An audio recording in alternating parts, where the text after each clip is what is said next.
Welcome to the Wolf Humanities Center. I'm Jim English. I'm a professor in the English department and I direct the Wolf Center. Thanks for coming today to hear Professor Alma Gottlieb. And thanks, as always, to our amazing staff. Sarah Malinsky's over here, Margie Guy up in the back, Sarah Varney, the real boss of everything, is back there to the left. And our research assistant this year, Sierra Lamuto, is working tonight as well. She'll be passing a mic for the Q&A afterwards. The interdisciplinary humanities at Penn is served by many people, but none are more creative and dedicated than our crack team at the Wolf Center. Next week, we take a brief hiatus in the Afterlives series. The first Wednesdays in the month we often break so that the museum can use this space. But the week after that, November 8th, we'll be back here in Rainey for a talk by Jan Werner Müller, professor of politics at Princeton. He's the author of the recent What is Populism? As a short, it's very readable. It's an important book that's been already widely translated. He's going to speak to us about the afterlife of democracy in view of the rise of the populist autocrats in Hungary, Poland, Turkey, Venezuela, Washington, D.C.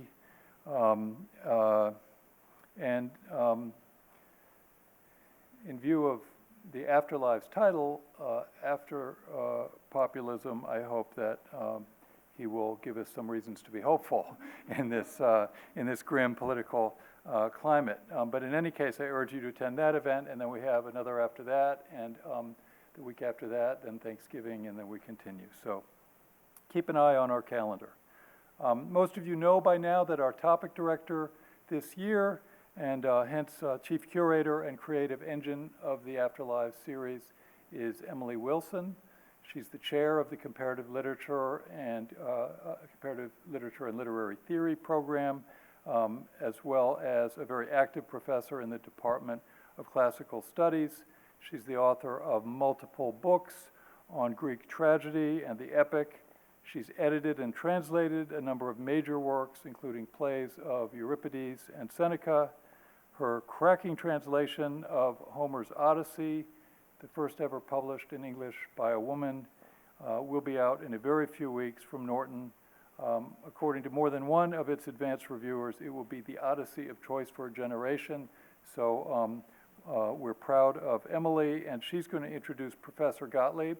Please welcome Emily to the podium.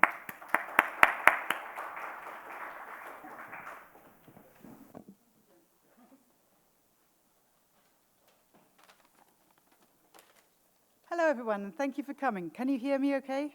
Is it all right? Yeah, okay. So I'm delighted to introduce Alma Gottlieb, who is a professor emerita of anthropology from the University of Illinois. She's a cultural anthropologist, researcher, author, and teacher who specializes in migration and diaspora. There's a long list of things she specializes in. She's a very wide-ranging scholar and thinker. Migration, diaspora, religion, ritual, the family, especially child rearing, gender and sexuality, and issues of representation in ethnographic writing. She's been the recipient of numerous awards and prizes, including a Guggenheim Fellowship and an award for the National Endowment for the Humanities. She's worked especially on the Beng people in West Africa and on contemporary African diaspora in Europe and the US.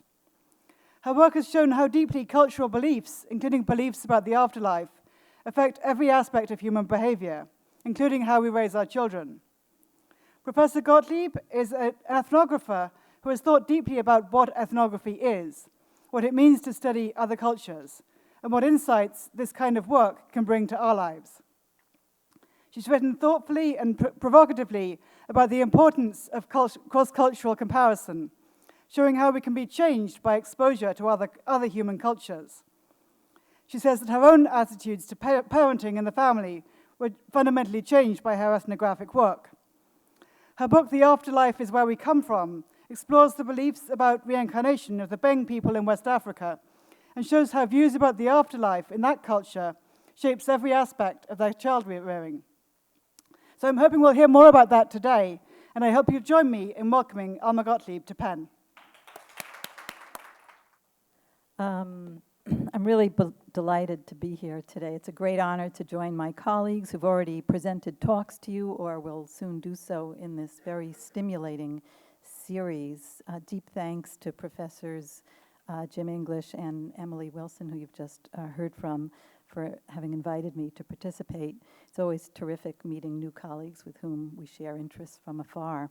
I know it also takes a lot of behind-the-scenes efforts to organize a year-long ambitious series like this, so many deep thanks as well to the two Sarahs you've just heard about, Sarah Varney, Sarah Malinsky, Margie Guy, also the recently retired Jennifer Conway, who first started corresponding with me, and anyone else I might not know about for attending so capably to the details of my visit. First of all, I'd like to say that I really love the S in the title to this forum. Let's see if this is going to work. I can imagine that it might have been easier to title it more simply, The Afterlife. Pluralizing the term accomplishes a lot of subtle but important work. It suggests that the afterlife that individuals might lead may well differ from one another. It suggests that the afterlife that different communities conceive of may differ from one another.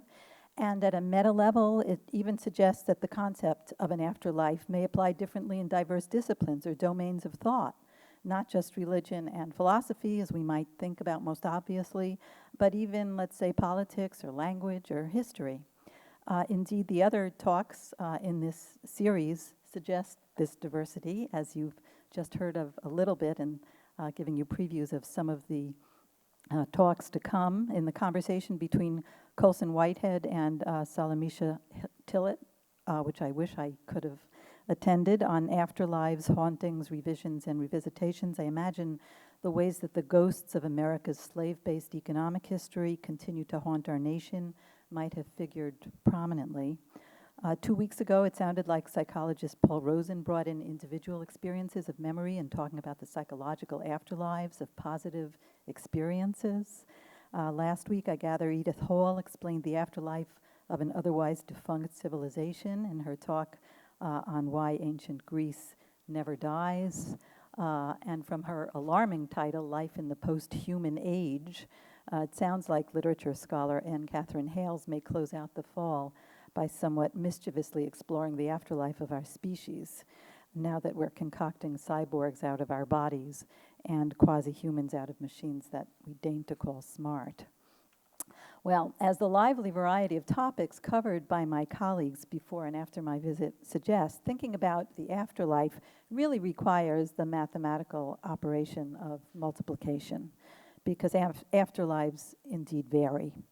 And that's a great place for an anthropologist to start because, well, put simply, we specialize in the diverse. Philosophers and theologians have long speculated about the contours that life after death might take, if such a state even exists. I enjoy such speculations as much as the next person, but I have no special insights. So I'm going to bracket such speculations and speak to questions that, as an anthropologist, I can address with a little more confidence. The very term afterlife assumes a postscript to an end point that might otherwise have no postscript. But in some religious traditions, the afterlife is merely the prelude to another stage in a life cycle that's conceived as endlessly cyclical rather than linear, as in the Judeo-Christian concept. In that sense, an afterlife could also be renamed a before life. In the West, most of us tend to assume that the past is gone, the present is now, and the future is yet to come. The verb tenses that encode grammar also encode these discrete passages of time in Indo-European languages. These assertions about the three basic divisions of time that we commonly recognize in the West are so obvious that just to state them leaves me vulnerable to accusations of either descending into banality or having maybe an unstable hold on reality. They're the ground we walk on, the air we breathe, they're common sense. And yet, as cultural anthropologist Clifford Geertz has suggested, sometimes what we consider common sense is anything but common. That simple but destabilizing claim forms the starting point for my remarks. The tacit, everyday, taken for granted realities are the ones that anthropologists most enjoy challenging, writing a counterfactual narrative about when we ask that most subversive of questions, what if? For the subject at hand, what if the past were not gone? What if the present were not just now? What if the future had already arrived? These questions might appear the stuff of science fiction, but in the known world on our own planet, they're actually central to the lives of millions of people around the globe who endorse the philosophical doctrine loosely known as reincarnation. The Judeo-Christian heritage doesn't take reincarnation too seriously. Here's one of many cartoons that popped up when I simply Googled reincarnation. Yet reincarnation is the foundation for millions of adherents to many religious ideologies, from the textual religions of Buddhism and Hinduism to oral religious traditions across Africa, native North America, and elsewhere. In Hinduism, the cycle of rebirth continues for an individual until all karmas are resolved and the soul attains spiritual knowledge and liberation. Attaining this level of liberation from karma requires devotion to righteous living and can include many modalities of prayer. The ideological, mythological, and spiritual aspects of this belief system have been well explored, especially for Hinduism, but their implications for how actual children are actually raised in these systems are far less known. And yet one might imagine that the implications for childcare might be enormous if people who belong to these religious traditions take them seriously. Well, I'm going to keep the esoteric foundations to one reincarnation ideology in mind, while bringing those esoteric foundations into direct conversation with the quotidian.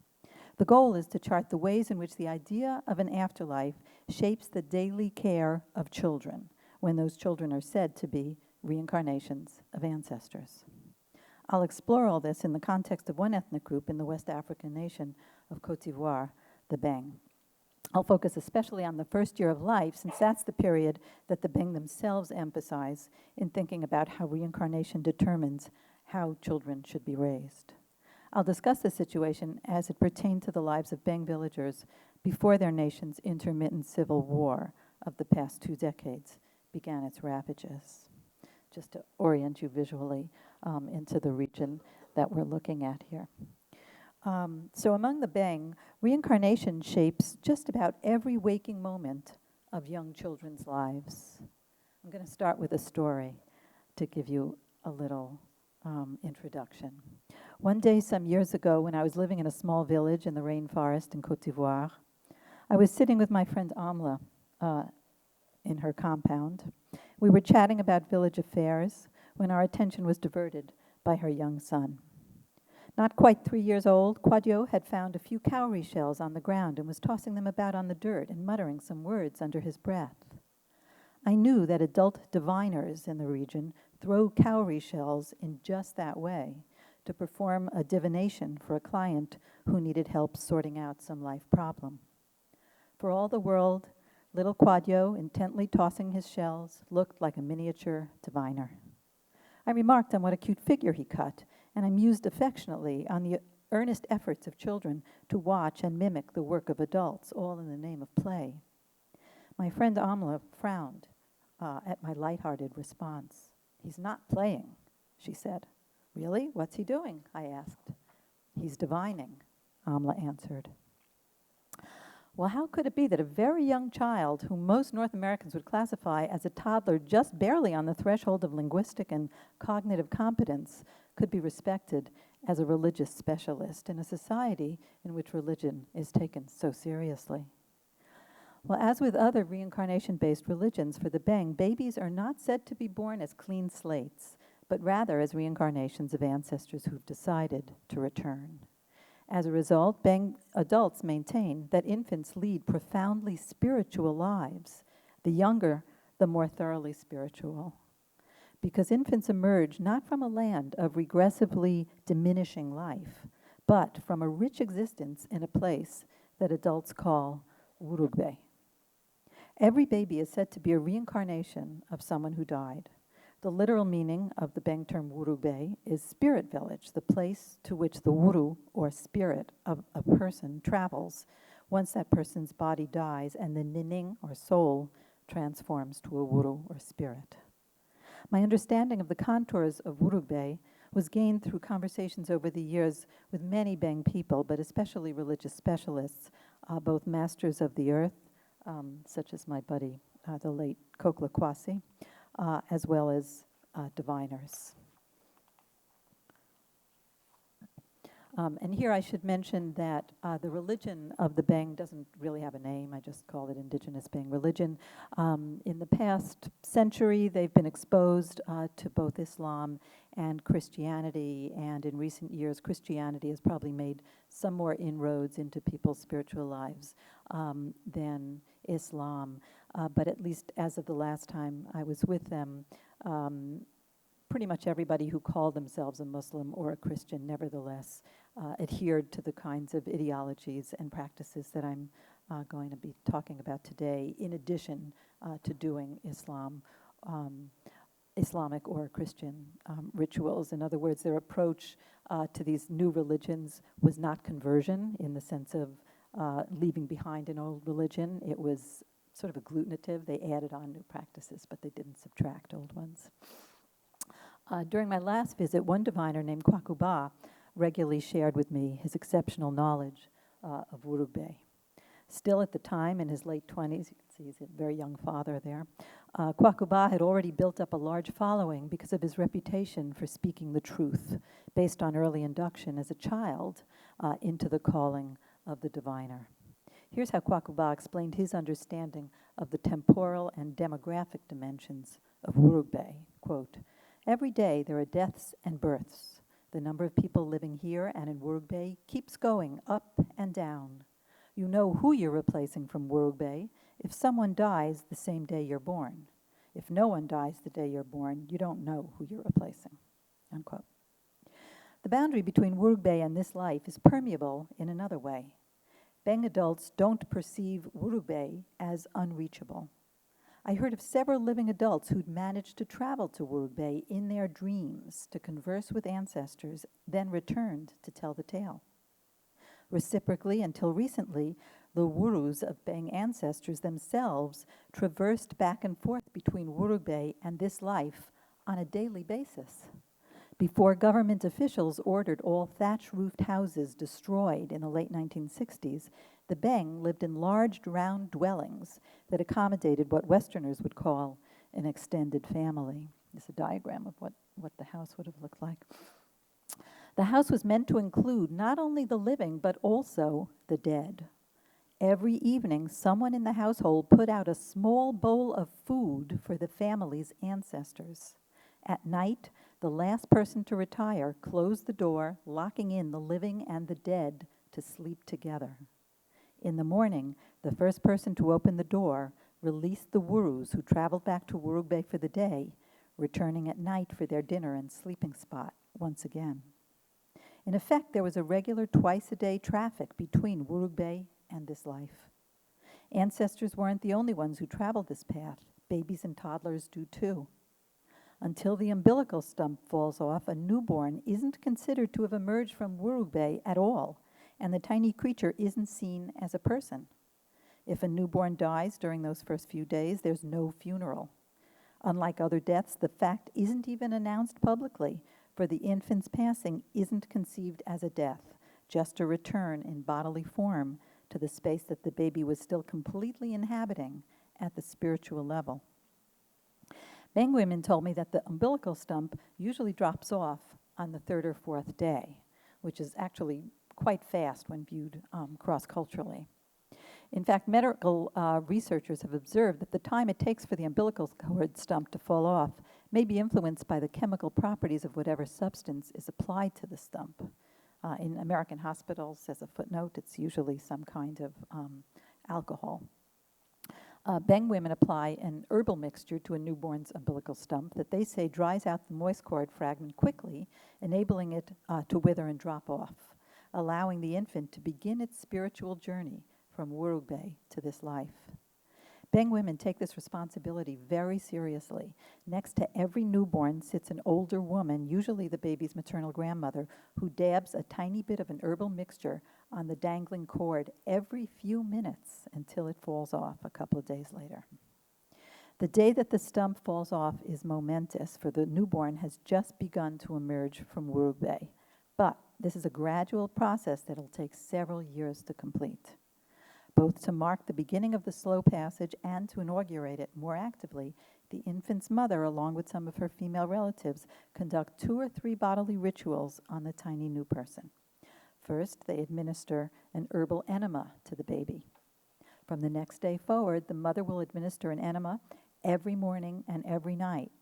For many, regular enemas last through childhood and into adulthood. This is a still shot from a video that I shot of the enema process. In this way, a newborn begins to be toilet trained from the first week of life. Typically, a few hours after the first enema, the newborn is subject to a second ritual. Sitting in the mother's dimly lit room, the baby's maternal grandmother ties a grass necklace around the newborn's neck. This baby was 3 days old. The necklace will be worn day and night for general health and growth until it eventually tears and falls off. After this is applied, the mom or grandmother will then start adding lots more jewelry, and there's a lot of discretion about what can be added.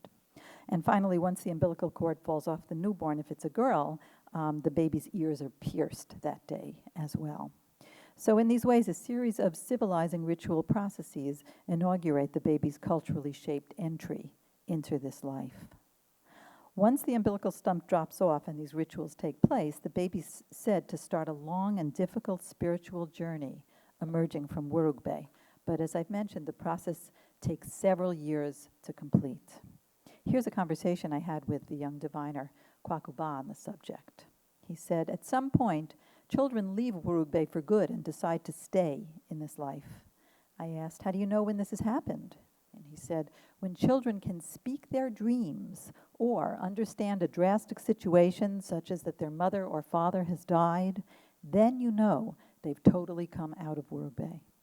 I asked, when does that happen? And he said, by 7 years old for sure. At 3 years old, they're still in between, partly in Wurugbe, partly in this life. They see what happens in this life, but they don't understand it. And as a footnote, I might mention that that summer, as I was exploring this topic, and I had my then just turned 6-year-old child with me, and one day he seemed really groggy waking up in the morning, and I asked him if he was okay, and he said yes, but he'd had a really interesting dream, and he went and told it to me, and I went back and told the diviner. He said, that's it, he's out of Wurugbe now for sure. And he was really excited. So during the betwixt and between time of early childhood, the consciousness of the baby or toddler is sometimes said to be back in Wurugbe, sometimes in this life. Parents ought to do all they can to make this life comfortable and attractive to ensure that their child isn't tempted to return to Wurugbe. For help with bodily needs, a mother regularly consults her own mother and any other experienced women around her. But sometimes, any parent in the room knows this, infants appear miserable for no reason at all. In this case, the Beng say the baby's trying to communicate a spiritual need that the parents can't understand. Such an infant, it said, probably misses Wurugbe. And that's where diviners enter the picture. These specialists are intermediaries between the living, the ancestors, and the spirits. Mothers should consult diviners regularly during the early years of their children's existence, even if their children are sick. A young man named Bertin told me that in the old days, mothers automatically consulted a diviner almost immediately after the birth of every baby. Almost invariably, when diviners are consulted by parents, they recommend that the mother give a cowrie shell to their new child. Bertin put it this way, quote, all babies must be given a cowrie shell as a first gift when the baby's born, because the cowrie was important as currency for the ancestors. It was the second most important thing after gold. The newborn had contact with the ancestors before birth, and the cowrie shell reminds the baby of the previous life in Wurugbe. Nowadays, not all women contact the diviner immediately after the birth. They may wait for a day when the baby's in distress. Other mothers may give a cowrie shell to the baby as a gift, even though they weren't told to do so by a diviner. Unquote. Another Beng friend added this commentary. He said, quote, infants like money because they had money when they were back living in Urbay. In coming to this world, they all choose what they want. This could be French coins from the colonial era, like what's hanging on the back of this baby, or jewelry, usually cowrie shells, whatever is like what they had back in Urbay, unquote. The infant usually wears the cowrie shell or coin as an item of jewelry, either a necklace or a bracelet. Diviners may recommend a single shell or coin, or they may suggest a number of cowries strung close together on a bracelet.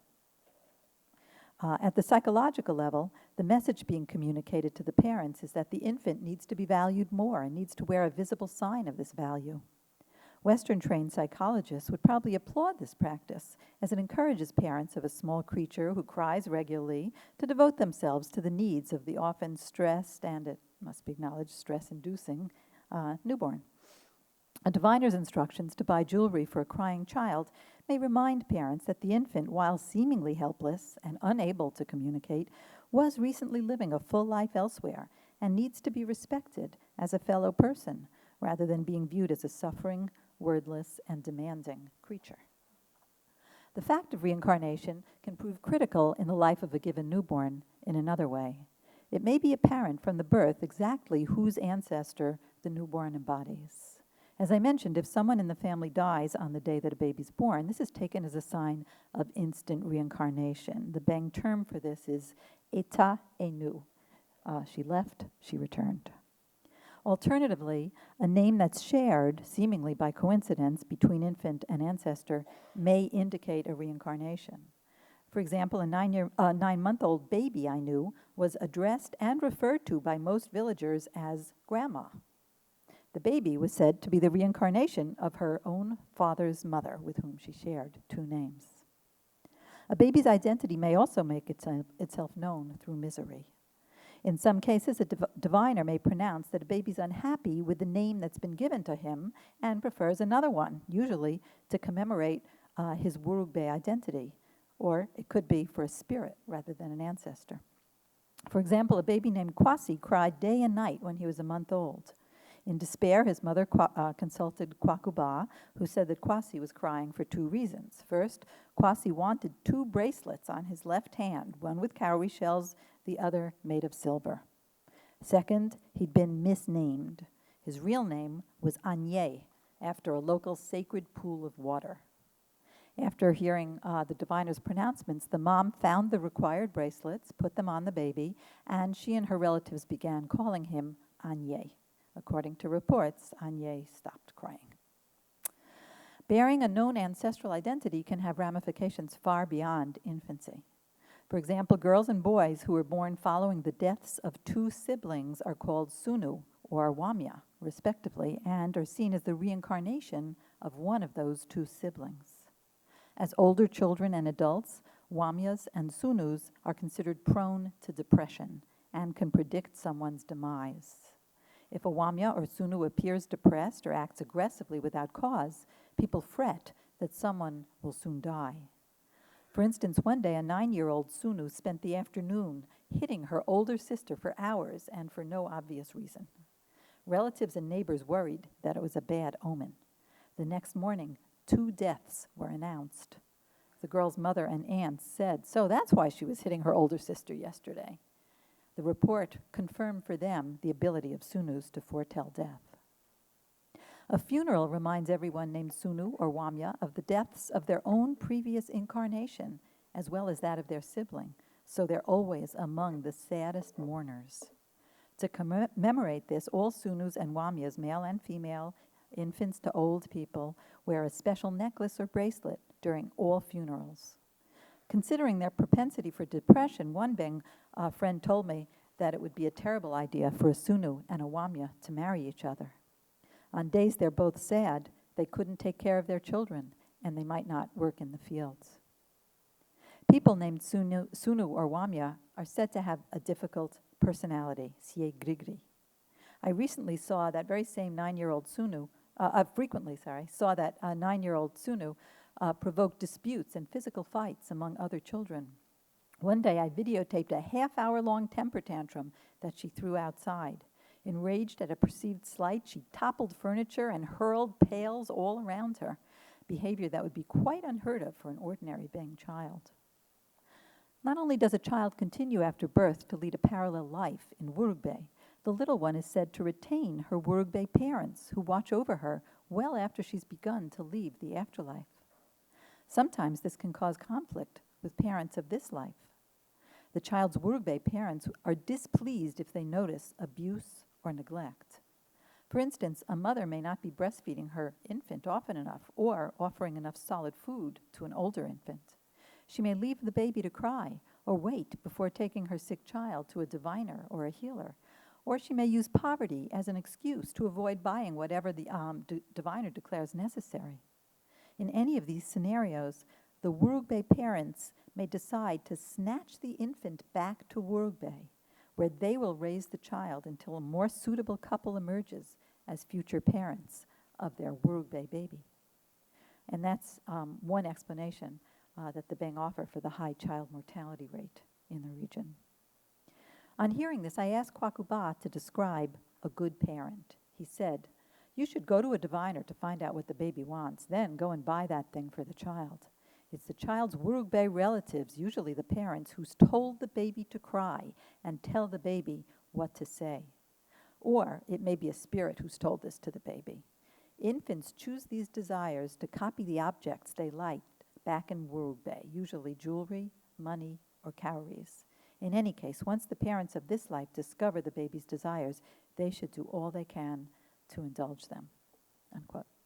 In other words, a baby has desires but is unsure how to communicate them directly. Wurugbe parents may help them by instructing the baby to cry to make a particular desire known.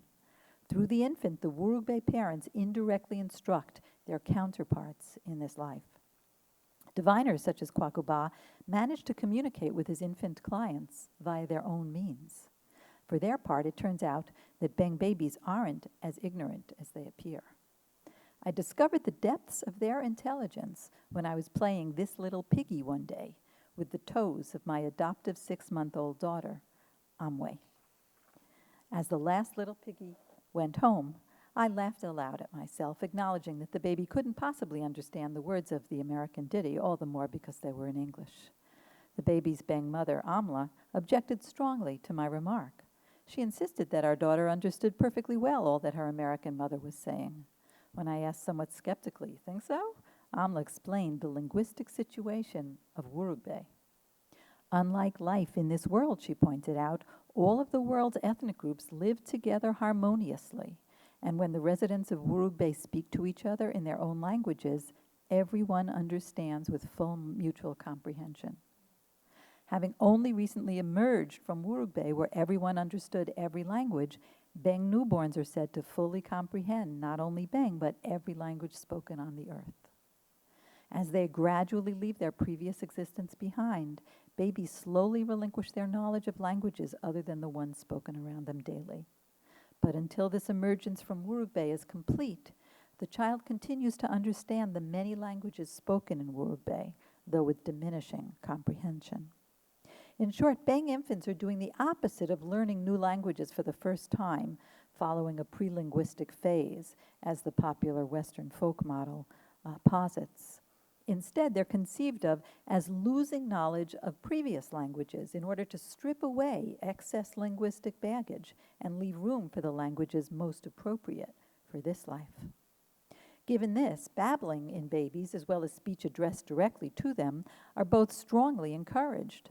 Because Beng babies purportedly have a passive understanding of all languages spoken to them, adults consider it appropriate to engage that understanding. Older people address speech directly, even to newborns, continually. In my hundreds of hours of observing babies with their mothers and other caretakers, I rarely saw 5 minutes go by when someone was not speaking directly to an infant. For instance, a new mother I was visiting one day was holding her 4-day-old daughter on her lap. The woman sat with her legs outstretched, leaning over the baby a bit while chatting with me and 2 other friends. In between talking to us, she spoke to her baby regularly. At one point, her tiny daughter's eyes were open wide, and she asked her tenderly, "Mie blichalo, are you looking around?" Likewise, on offering her breast, a mother often instructs her infant, "Nyomi, nurse." After each breastfeeding session, many mothers of infants, including newborns, directly question the little one, "Mikana, are you full?" A newborn is introduced to each visitor by being asked, "Dikana, mido, who's this? Do you know?" And that's exactly what's happening in that picture that I caught. A crying baby may be asked, "Pomimai, what's bothering you?" The caretaker may continue with a series of medically diagnostic questions. "Yimlu midelo, yimidelo, minomiselo, mimisoni batu." Are you thirsty? Are you hungry? Do you have a stomach ache? Do you have a fever? And so on. Adults enjoy such conversations, knowing they make babies feel welcome in a strange new world. This active verbal interaction that adults and older children have with babies replicates the Beng vision of the afterlife. With a model of linguistically competent infants, it's appropriate to continually direct speech at actual babies. Praxis replicates ideology in a directly observable way. Correspondingly, Beng infants' babble is routinely remarked upon, delighted in, and encouraged as proto-linguistic, not only by Beng mothers, but by siblings, grandparents, other relatives, neighbors, indeed anyone who observes it. For instance, a mother of a 7-month-old once observed her son looking with interest at 2 nearby pigs who were grunting. When the pigs quieted, her baby made noises that she interpreted as imitating the grunts. She clapped her hands with pleasure and exclaimed, "Jai zado!" Literally, this meant, "So, he understands things." Figuratively, it meant, "So, he's smart," attesting to a perceived connection between speech and intelligence, even in young infants. Adults also take an active role in teaching their infants to speak the Beng language by speaking for them. In this routine, an adult asks a question directly of an infant, and whoever is minding the baby answers for the child in the first person as if she were the baby, in effect prompting the infant with lines. In one case, an infant of about 7 months was seated on a mat on the ground without anyone obviously serving as a caretaker. My husband asked the baby how he was, and no one said anything for a moment. When the only adult nearby realized that no one had answered for the baby, she immediately provided the first person answer, apologizing for not having answered sooner, and said, Kene, yes, I'm fine, as if she were the baby. As this story suggests, adults consider it critical to acknowledge and encourage the verbalizing abilities of infants. On the other hand, the babbling of Beng infants isn't always rewarded. Adults actually train babies not to interrupt their speech as part of a pattern of children showing deference to their elders. Being equipped to understand language from the prior life in Uruguay, even the youngest infants are seen as eminently trainable in adult norms of politeness. To cite one example, my friend Alma and I were once talking with some neighbors in her courtyard. Nearby, her 6-month-old grandson, Sassandra, sat on a mat on the ground, making what I considered adorable baby noises. But the noises were so cute and so loud that they proved distracting, and we adults in the courtyard were unable to converse. Amla told her young 6-month-old grandson solemnly, "Mi jole toi, stop your speaking," just as she might gently rebuke an older child. In other words, she was taking infant babble seriously enough to treat it as she would treat the language of older children, subject to the same sociolinguistic norms of politeness. In these ways, Beng adults confirm the linguistic abilities of the youngest children and implicitly affirm the continuing ties between infants and the linguistically complex world of Uruguay, from which they've only recently and partially emerged. Despite the relatively positive and encouraging attitude by Beng adults toward the speech of their babies, the verbalizing abilities of infants are said by adults to be problematic. Beng adults assert that just as they understand the language of others, Beng infants are indeed able to communicate their desires and thoughts, but most adults are too stupid to understand these efforts at communication. The diviner, Kwakuba, explained to me that when a baby cries, she's speaking the language of Uruguay. Apart from crying, babies may also communicate by failing to poop or failing to nurse. But none of these means is readily understandable to the baby's parents, who emerged from Uruguay too long ago to remember its language. To have their infant's cries or digestive irregularities translated, a diviner's services are required. In Beng villages, diviners serve as intermediaries between the land of the living, the currently living, and the previously living. They do this by using the services of intermediaries themselves, the spirits, who speak both the language of the other world and that of this world. It's a multi-tiered system of translation.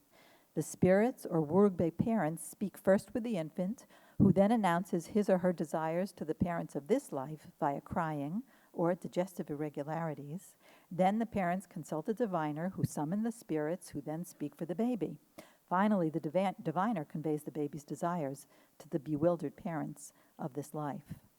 In this way, the Wurugbe identity of the infant is maintained in this world, and the infant manages through all these intermediaries to communicate desires to the parents of this life.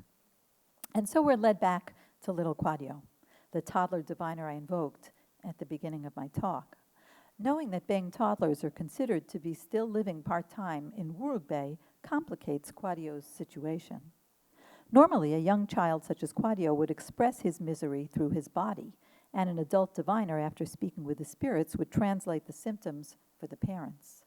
But as a part-time inhabitant of Wurugbe himself, Quadio, like others his age, has easier access to the spirits. In the case of a child who shows an unusual disposition, the culturally constituted ability of young children to converse with spirits may incline the child to serve as a diviner himself or herself. Beng adults consider this a reasonable outcome of the spiritual profile of toddlers and young children. Hence, my friend Amla's annoyance that I wasn't taking seriously the divining activities of her young son. Well, in Ivory Coast, as I've suggested, Beng adults maintain that infants lead profoundly spiritual lives, the younger the more so, because they've just left another life behind. The first year of life is an especially difficult phase when an infant's imputed memory of the afterlife can overpower the attractions of life in this world, leading infants to choose to return to that life. To lure them into this life, caretakers take extraordinary measures to make life in this existence pleasurable for infants by continually carrying, socially stimulating, nursing, and generally loving their babies. And in this book from which the talk is taken, I have chapters on each of those topics. So one conclusion I draw from the Beng case is that for societies whose religion includes an idea of reincarnation, understanding childcare systems must take religion into account. In effect, the Beng model of childhood is shaped in clear and striking ways by the Beng understanding of the life cycle and the role that reincarnation plays. Among people such as the Beng, who have a well-developed idea of reincarnation, the implications for a child-rearing agenda are clear. A recent collection of scholarly articles about conceptions and experiences of the afterlife, called the Palgrave Handbook of the Afterlife, offers an intriguing set of chapters with approaches ranging from philosophical to psychological to neuroscientific, and traditions including Islam, Buddhism, Hinduism, Judaism, and Christianity. One chapter even offers thoughts on digital afterlives. That suggests maybe that the afterlife is trending, as this series also suggests. In effect, the notion of an afterlife seems especially appealing to television viewers who are enjoying the currently wildly popular show, The Good Place. The show abounds with clever lines, charmingly irascible but changeable characters, and delightful allusions to arcane philosophical treatises. Perhaps the only promise it fails to keep, at least so far, is the claim made in the very first episode that Hindus, Muslims, Jews, Buddhists, and every religion only guessed about 5% of what life after death looks like, implying that the rest of the series will be a really wacky, unusual combination of unthought images. In fact, the show echoes quite closely basic Christian beliefs about a permanent post-death existence in either a heaven for people who live virtuous lives or a hell for everyone else. I'm a fan of the show, which I find both entertaining and ingenious, but it wouldn't much honor the S in the title of this forum, insofar as the basic contours of this heaven and hell-based afterlife looks rather familiar to anyone who's read the New Testament or attended a single sermon in a Christian church. As I've been suggesting today, Beng people's ideas of what happens after death look quite different.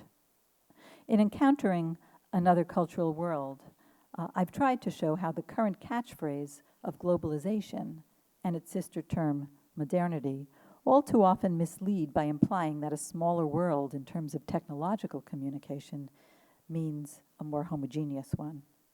That is, having invented access to technological means for communication is often unrealistically considered equivalent to having invented access to meaningful communication. The appealing concepts of globalization and modernity conceal worlds of cultural difference, and it's these worlds of cultural difference that I've tried to highlight in just one corner of our vast globe. At the same time, acknowledging cultural difference shouldn't have to result in either of the twin sins of the past half millennium of European colonial and imperial intervention in Africa and elsewhere, that is ethnocentric dismissal of cultural others as irrelevant, or racist condemnation of cultural others as ripe for conquering or annihilation. As an anthropologist, I must believe that there's a viable alternative to these troubling two models in our encounters with cultural others. The basic question underlying the cultural particularities of my talk has been, if difference exists, how can it matter? And if it matters, how can we find an intellectual path in to deal with it with respect?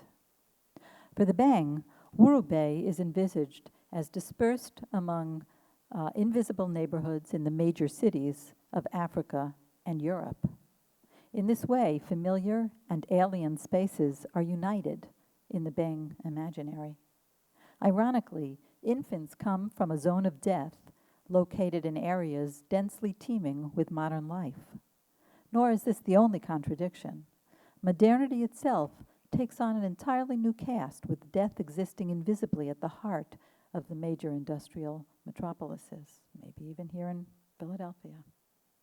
This is fitting, perhaps, as a commentary by the Beng on the destruction inherent in the all too frequently violent spaces of intense human interaction, where people readily harm both one another through urban crime and class warfare, and harm other species through industrial pollution, all with seeming indifference. In this way, Beng infants continually commuting between the afterlife and this life, seemingly mute and lacking analytic skills, may nonetheless, I suggest, contribute to a powerful critique of the ravages and costs of modernity. And I guess on that rather grim note, I'll leave it for now, but invite comments and questions.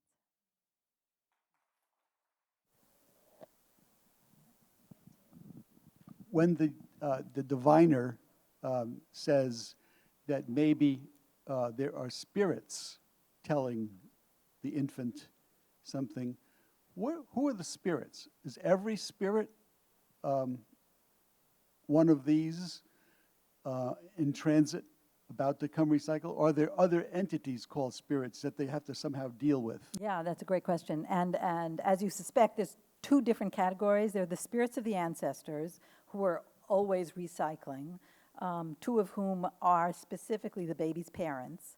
So the ones whispering to the baby might well be the parents in the spirit world, or it could be some other relatives. But there's also this other generic class of spirits that are not ancestors, that are called bush spirits, not attached to human life. And the relationship between living humans and the bush spirit, it's actually the subject of another book I wrote. Before I wrote this book, I thought I understood everything I needed to understand about Beng religion, because I'd really focused on those bush spirits, because that's what people wanted to tell me about. And what I realized later was they wanted to tell me about that because I wasn't yet a mother those early times. And this whole reincarnation thing, I think they thought wouldn't make sense to me, because I didn't even understand the whole life cycle business firsthand. And once I showed up with my own child, finally, it took me a while, they thought inexplicably long, and I started saying I'm here this time to ask about childcare, and I thought I was done with religion. I thought this whole study that I was going to do on childcare was going to be secular. Suddenly I started hearing about religion again, and I started hearing about all these ancestors that nobody had ever really talked about. So it turns out that the modalities of indigenous religion is multi-leveled, and different spheres are emphasized, partly depending on the questions you ask and partly depending on where they locate the questioner. Does that get at your curiosity?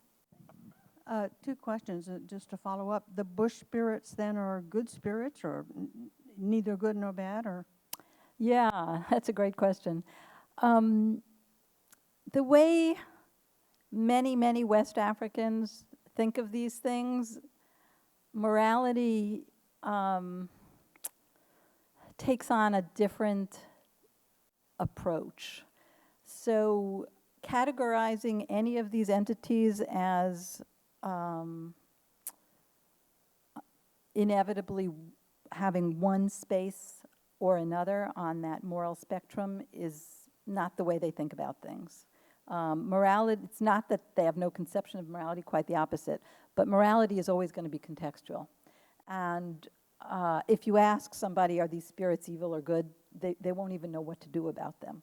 The spirits will certainly be available for evil or good, depending on all sorts of relations with humans.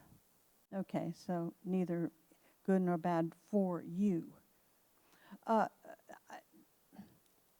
In other cultures in West Asia and also in the Americas,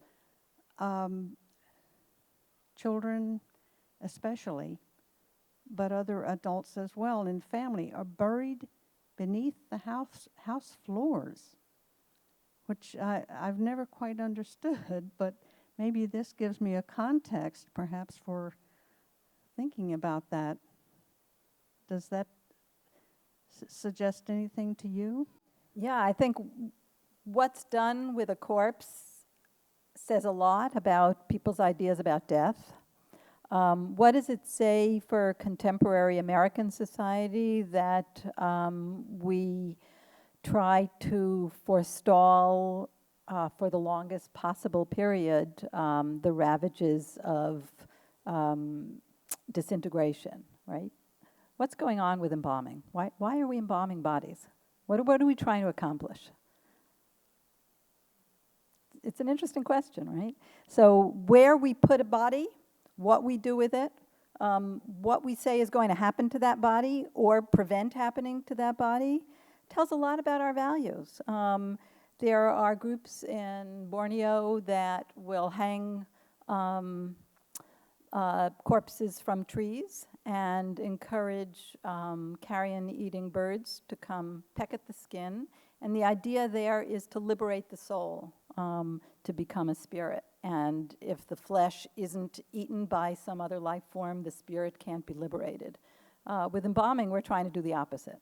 We're trying to, I guess, I don't come from an embalming tradition myself, but from the people I know of who like to do this with their bodies, the sense I get is that you're trying to stop death, to at a maybe psychological level, prevent people from having to imagine the yucky ways that a body will look after it's eaten by worms. You certainly want to, with the open casket tradition, display the best possible image of that person wearing their Sunday finest and so forth. So a lot of values go into these decisions about what we do with corpses, and where you put the corpse says a lot as well. Among the Beng, on the rare occasion that someone committed suicide, that's taboo, it's a catastrophe, maybe it happens once in a generation among thousands of people. The corpse would have to be cut down. Typically the person would be hanging themselves in a tree in the forest. That's the kind of culturally accepted way to do it, if there's any culturally accepted way. And only a particular ritual specialist is allowed to cut down the corpse, otherwise it said they would die right away because the corpse itself is so contagious. And once it's cut down, that person immediately dumps it in a garbage heap. There's no funeral. It's just too much of a social catastrophe. So burying a child underneath the house says a lot to a family. It's going to tell them that the child is somehow still going to be part of the conversation. If you ask a woman who's had a miscarriage, how many children have you had? Women who will count the miscarriage as part of their count, as opposed to those who won't count the child, will tell you a lot about what they're thinking of, where that child goes. Is the spirit of that child still somehow part of them? In Japan, women who abort, Japan has one of the highest abortion rates in the world. So it's quite common, although it's not condoned, but it is just available. And every year on the anniversary of the abortion, women will go and make an offering to the spirit of the aborted fetus. So, ways that we relate to these bodies say a lot about how we're thinking about our relationships with them. My question has to do with diviners.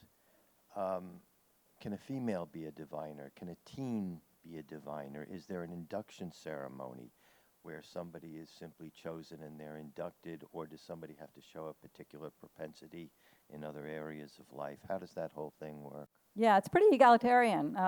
Men and women, boys and girls, young people, old people. It may manifest itself as a really striking temperament, as with the case of this little 3-year-old who just seems to want to do it. Now, a psychologist may say, well, he just saw some cowrie shells and he started playing with it the way he would with a pebble, and the cultural ascription is retraining him to reclassify that kind of play as divination. But whether or not it's kind of an implanted memory or an implanted career path or not, some young children reportedly show some inclination towards spiritual activities, but it can also happen well into teen years, adult years, and even old age. So there's absolutely no simple script. As I said, it's very egalitarian. I heard of people who became diviners in their 60s at a time when we might say they're retiring. If you can imagine somebody retiring from a career in the contemporary world and deciding to go to divinity school in their 70s, right? That would be the equivalent. We have a narrative that old age is a period of loss, but if you're seeing old age as part of this long life cycle, maybe there's the possibility that you might reinvent yourself with this other career path. In many other societies across Africa, and the classic case is the Kung, so-called Bushmen of southern Africa. It's postmenopausal women who really specialize in this kind of thing after they're done with breastfeeding, pregnancy, child rearing, all that stuff that's constantly occupying them. If they manage to survive into their 50s, often then they become religious specialists. For the Beng, that's not the case. It'll just happen any time, any place. Sometimes there are quasi-lineages of diviners. At a psychological level, one can imagine, as with the Bach family, right? You grow up in a family of musicians, that's what people are doing. They're playing piano all the time. Okay, it's fairly likely you're going to get pretty good at it, right? So if you're born into a family of mystics, and that's what you hear being talked about, maybe it's more likely that you'll become mystical as well. But some of these diviners have no other lineage resources as well. It really just seems to be gifts of God. In a couple of cases I heard of, there was a tie to madness, as with the classic tie between artists and madness. Some people were said to be potentially on the brink of going mad, and then it was discovered that they were essentially being possessed by spirits who were trying to train them. So there are different paths. Does that answer the question? There's no ceremony, no. It just... Well, that's a great question. That's a real kind of sociological question. If you think about, let's say, a doctor in America, if you don't join an HMO, this is decreasingly possible these days. But in the old days, at least, if you wanted to just hang out your shingle and have your own private practice without being owned by, an insurance company, you put out a sign.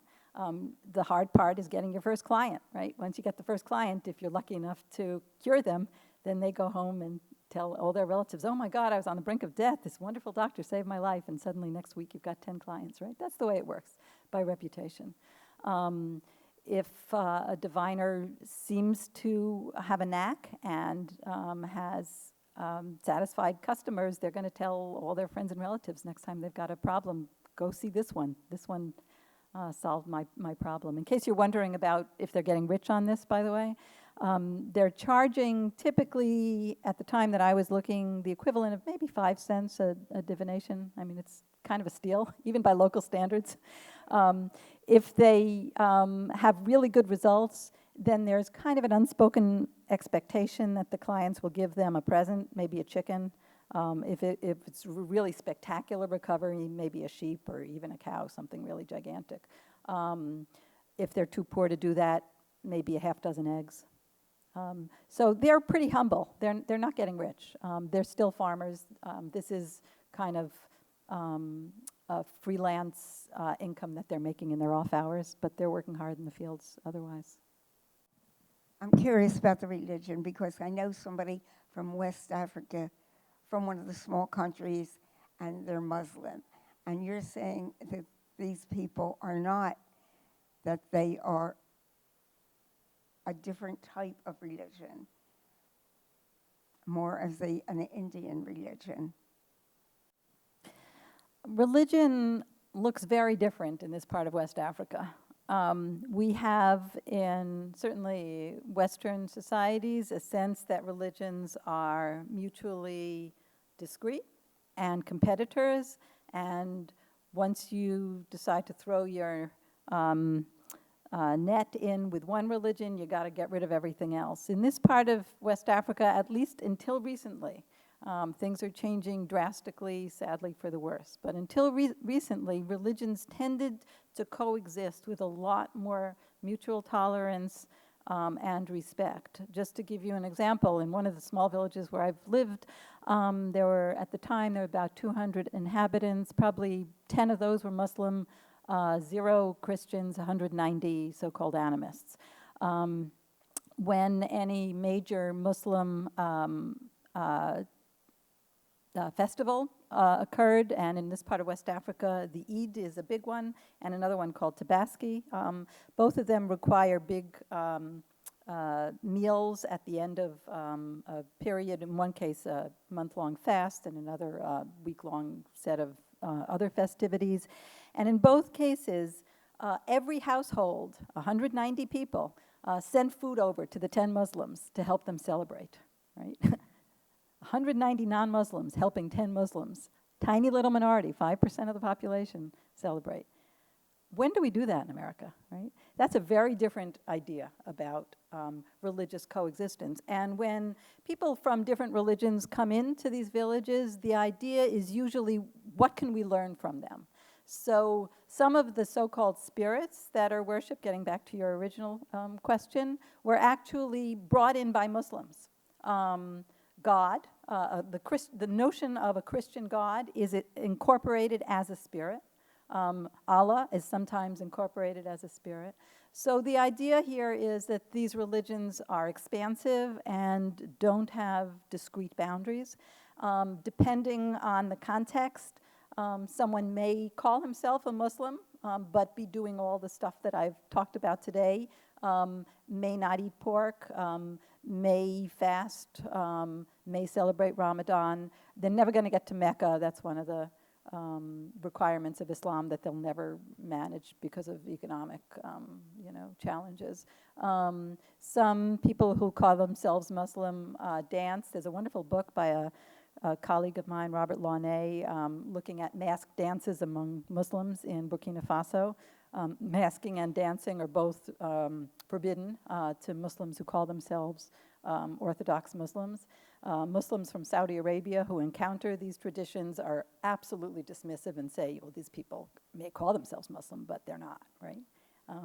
They're going to call themselves Muslim. So there are, a lot of different ways of defining religious boundaries and religious identity in this part of West Africa. Ask your friend about the talk that you've seen today and, see what they say. I was just curious about, you mentioned infant mortality being explained by the parents of the spirit world kind of calling back their babies, and that this was an explanation. I'm just curious, as a lot of things happen in the West, mothers get blamed. Mhm. And I'm just happens in this context, because you said that, you know, babies will be called back because the parents in this world are not feeding them enough or not providing them with the amulets and protections that they were asking for. Yeah, yeah. Sadly, mothers are blamed for all sorts of stuff around the world, and the Beng are not exempt from that unfortunate tendency. There's one really tragic figure who I've gotten to know who lost, I want to get this number right, I'm going to say 12 children out of 13, maybe it was 13 out of 14, some insanely horrendous number. And I got to know her, I got kind of close to her. I asked her one day to try and tell me the whole story. She remembered every child. She remembered the moment that everyone died. I described all of the symptoms. They all had the same symptoms. I described them all to my pediatrician when I went back to the US, and he said he was sure that it was asthma. And he was quite certain that all of those children could have had productive lives if they've had access to, cutting-edge asthma medications. She was blamed for bewitching them all. And she was widely feared by everyone as a witch. And she herself told me about that. Others didn't tell me. They were afraid to tell me. She told me, everyone tells me that I'm a witch and that I've killed those children. And she just started crying. I have a long, really difficult to listen to tape of our conversation. So I don't mean to be painting a picture of the Beng as having all the answers to all of human challenges and, living an ideal life. These are hard lives that they live. I've mentioned poverty along the way, but, and in my writings I talk more about that. I didn't really focus on that today, but the challenges of rearing a child in these kinds of impoverished situations are pretty overwhelming. And the one example I've just given of this woman who lost so many children is an extreme, but it is normal to have lost at least one child. And when I did an informal survey of a larger village of about 1,500, I only found one woman who'd never lost a child, and by now she has. At the time she hadn't. So it's expected that every woman will lose at least one child. There is a particular funeral ritual that has to be celebrated the first time a woman loses a child. So that tells you how ordinary it is. And then after that, for a second or whatever child, it will never be the same. So people acknowledge the first time will be traumatic. And it's a year-long series of sources. Mothers aren't always blamed. There are a variety of explanations for children's deaths, but certainly mothers are blamed sometimes, unfortunately. I was wondering if there was anything in particular about the people spirits in terms of a Hindu spirit. There's an evolution that happens. In some cultures, there's an age thing that, people live to be 800 years old in some past culture, and clearly they're talking about the evolution of the spirit. Mm-hmm. Is there anything like that or spirit's totally neutral? An individual. Yeah, I had questions like that myself, having been raised with awareness of these different traditions, and I kept hoping to get some kind of ethnographically thick description, and I never got there. So it's always possible I didn't ask the right question. Sometimes anthropologists have these wild stories. There's one famous story of an anthropologist who worked for something like 3 years among the Zuni in the Southwest, and in the last week and was getting nowhere and never seemed to think that she'd really kind of hit it off. And finally, the last week, somebody said, "Finally, you asked us an interesting question. Now we have something to say," and sat down for hours and hours and talked, right? So it's not always clear what the right question is to get the richest answer. It's possible that there's stuff that I don't know, but I was never told of that much of a nuanced series of distinctions. I did ask, thinking about the Christian ethics of the afterlife, with this distinction between, a good life goes to the good place, bad life goes to the bad place. And definitely people, even if they were aware of the Christian model, said, that's not how it works for us. Everybody goes to the afterlife, whether you're a good person or a bad person. We're not really going to revere you as a good person or revile you as a bad person. You just become an ancestor. For someone who had a particular kind of temperament or personality, if they're reincarnated in someone and the identity is known, then that temperament may repeat itself. There's no sense, as in Hinduism, that you want to continually perfect yourself to get out of that series. So that's why I really mentioned the whole cyclical nature. It's just continually recycling. There's no ultimate end point at all. Does that get at what you were? I wondered if they talked about age. If age was really part of the... Only in a very loose, vague, generic sense. I don't think that, again, I asked them, I tried to push them on that, and I don't think that way of thinking about things engaged their imagination. The way people explained it, they'll just live as long as they need to in this afterlife, and then when the right set of parents in this life looks like they'd be a good fit for this ancestor, then they'll sort of exit. They're not into counting. They have a lot of really, I think, well-developed cognitive abilities beyond what we might imagine a non-literate people would have. In terms of, let's say, ethnobotany, they're walking around with a whole ethnobotanical encyclopedia. So as we walk through the forest, every tiny little tree, bush, flower, stem is named. They have just an incredible encyclopedic knowledge of the natural world. Mathematical thinking is not how they think, though. They're not thinking about numbers that much.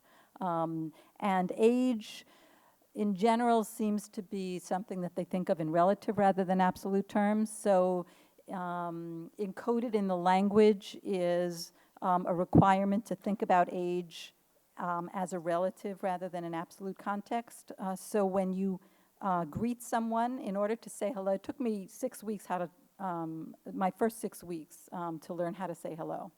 All right, I'm not the world's greatest linguist, but I'm not that stupid, right? The reason it took 6 weeks is in order to say hello, you have to learn the entire kinship terminology system. And part of that means learning how to say older and younger brother, older and younger mother's brother, older and younger father's brother, older and younger mother's sister, and so forth, for every generation, and then at different points during the day. So gauging relative age is really important. And I think that's where they put their energy in thinking about age. But gauging absolute age, when I would ask people how old they were, usually they'd have no idea. And even if they had birth certificates and could, even if they could read, most people at that time couldn't read, but even if they could read, they would say, well, I have to go back to my birth certificate and look, I really don't know. But they could talk about something that happened the year they were born that people talked about. Oh, well, my mom told me the year I was born, there was blank, some great weather event or political event, something like that. I mean, these mathematical questions, they're interesting. When you're raised in a mathematically oriented culture, as we are, these questions occur naturally, right? They just occur quickly. When I, just to give you an example from my infancy research, when I asked women, one of my first questions when I was doing this study was, how many times do you nurse during the day? And they said, well, we don't know, whenever the baby's, hungry. I never really counted. And sometimes I would sit and count and say, well, yesterday you nursed X times. Oh, that's nice, whatever. It really didn't matter. Sometimes I asked, any idea how many times you nursed at night? Because I was really interested in sleep patterns. Well, how would we know? Well, maybe, when you were awake, do you remember how many times you were awake? Well, we weren't awake. Baby just nursed and, we're just sleeping there. They're not sleeping with nightgowns, so the baby grabs the breast while the mother's sleeping. And she said, I might have vaguely had a sense that the baby was nursing, but you'd have to ask the baby. I really don't know. Right? So those how many questions, I asked lots of those how many questions. I never got answers, or very rarely. Good. Someone who has not asked a question yet? Okay, I saw Love and Vincent the other day, and there was, I guess, as close as Christian European society comes to reincarnation, that there had been a Vincent before Vincent van Gogh was born, and he, I think this is like with Elvis Presley too, is sometimes that when a baby dies, or a child dies young, the surviving child is supposed to measure up or fails to measure up, but there's some sort of guilt trip or there's some sort of, do the Beng have that? Because that seems like a kind of occult kind of sense of reincarnation, which isn't really admitted to, that somehow Vincent was a failure because this imaginary child who had never really survived was perfect in a way that he could not be. Did the Beng or other West African people experience? Not quite, although now you're really making me curious to see that film, which I really want to see. No, the Beng have this very specific idea about a child born after another child dies. I mentioned that that child always is named Sunu or Wamia. If there are two children in a row who die, and then the third one who's born is called Sunu for a girl or Wamia for a boy. That name is marked on their bodies. I didn't mention this, but they have 3 lines incised next to their mouths that look like cat whiskers. So if you ever meet a Beng person and there are 3 lines there, you know immediately a lot about them before they open their mouths. For a girl, you know her name is going to be Sunu. For a boy, you know his name is going to be Wamia. You know that there was great tragedy that occurred in their family before they were born. You know that they were really welcomed and excited. Everyone must have been really happy to welcome them after these 2 children had died. You know that they themselves are going to be prone to depression. So there's a sense, not that they can't live up to some greater glory of these other children, but there's a sense that they are these other children, and so they're kind of, or one of them, they are considered the embodiment of one of them. They are living with a certain kind of death inside them because they did die young, and a child who dies young is always considered, a tragedy. So in terms of pressure to perform the way a precocious earlier child might have, is that the question? Or that there's some sort of guilt, or they're blamed, or they're expected, expectations particular. There are expectations, but I wouldn't say quite in the direction that you're suggesting, although that's intriguing.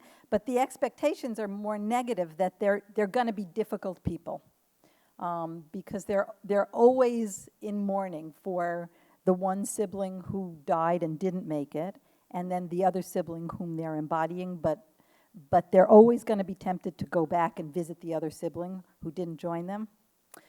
So there's a real sense of, if anything, these children are really indulged. Like that one temper tantrum that I mentioned of a 9-year-old throwing furniture, and when does that happen, right? In African villages, it's inconceivable. I was really in shock when I saw this 9-year-old tantrum, and nobody did anything. They just let her throw stuff. If it were any other kid, that kid would have been disciplined very seriously. But with one of these children, it's assumed that their hold on life is so tenuous, they're always looking back to Urugbe, that they're just going to be allowed to do whatever they want so that they don't say, the hell with this, I'm going back. Yeah, they're really, the American sensibility would say they're just spoiled in a really horrible way. They're going to turn into terrorists. And in fact, when I asked somebody, who's ever even going to want to marry one of these people, because they're very selfish, they don't think about other people, they just act out.